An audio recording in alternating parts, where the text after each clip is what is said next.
What's going on, guys? So I wanted to do a quick review today on our snow setup, how we go about residentials. So this is our 6x10, and yes, it's a 6x10 Wells Cargo enclosed trailer. It's pretty old. We use this, and I'll explain one of the mowers in there. We use this about 2 days a week, 6 or 7 months out of the year for commercial properties. This is the old trailer, the old enclosed. It's our main mowing trailer over there, dump trailer, and the other stuff somewhere else. But this is the old daily used mowing rig. We convert it in the winter to the snow trailer. It's single axle, 6x10. Put the non-skid flooring on here and inside. So obviously there's the backup handheld stuff. So we have 3 snow blowers. This I guess you'd say residential Toro model. This it's the classic 24, and the commercial Toro push single stage. So, and we have shovels hanging here, shovels hanging there, shovels hanging there, salt bucket over here.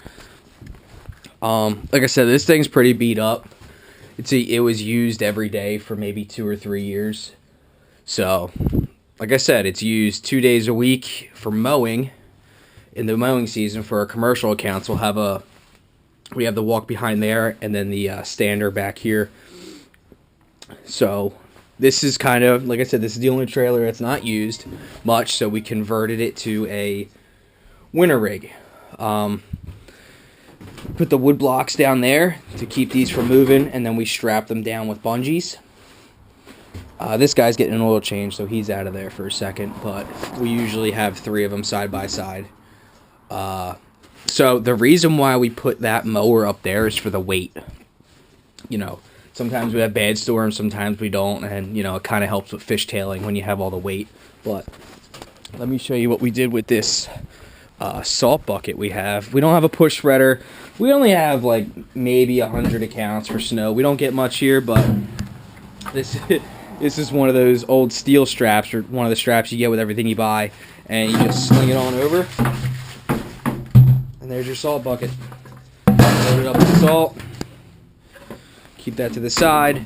Up here we have some tools, extra paddles, scraper bar over there for the snow blowers, shovel up here, gas down here, good old fire extinguisher, and we actually put this stuff on the snow blowers. It's Sta-Bil Ceramic Pro Guard.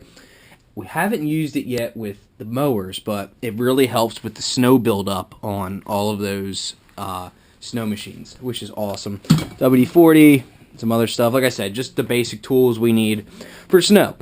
That shelf fell down while driving. Like I said, she's not hurting, but this is an older guy, you know, so we kind of convert it. Like I said, in the summer there should be a shelf up here with tools. Down here there's more gas, there's mix, everything like that. Another mower over there. So it's easy to make this one the snow trailer for snow season. Like I said, new shovels up here. These are True Temper, and I believe this is, I don't know how to say this, Garant Pro Series. It's from Canada. We've gone through a few of them. These are some nice shovels, really nice shovels. Spare tire. Like I said, that's pretty much it. So what we do with the salt to weigh down, I mean, you don't really need to weigh down the truck, but this is the Ram 2500 2018. We got this boy brand new, 4x4, obviously. So we have the old man cap, which you'd like to call it. And back here is where we usually have salt filled all the way up. So here's all the bags of salt, and then extra shovels, things like that. But this is kind of where we put all the salt. So we open up the tailgate, drop it, and go. The cap comes in handy because none of the open bags get wet. Try not to have anything open because I do not want this truck to turn into a rust bucket. But that's kind of what we do with that, to keep everything enclosed. Just going over some spray paint here, just to, you know, maintenance season. But so again, guys, that's really it. It's a single axle 6x10 Wells Cargo. She's old. I think I said 2013, 2014, something like that. I do put the non-skid on. This lasted, if you check this out, a year. And like I said, this is used 2 days a week, sometimes even 3 if, you know, we're really gunning it in the spring and the summer. But put a new coat on here. This is like the non-skid Trek decking stuff. It's really nice. It's really worth it. It's like $70 a gallon. But definitely worth it so no one breaks their neck. So again, guys, that's it. Like I said, I just wanted to go through the snow setup. A few shovels, a few snow blowers, gas, and just doing a little change on that guy for the storm this weekend. But, you know, comes in handy. It's better than lugging it in and out of one of the trucks. So, all right, guys. Thanks for watching.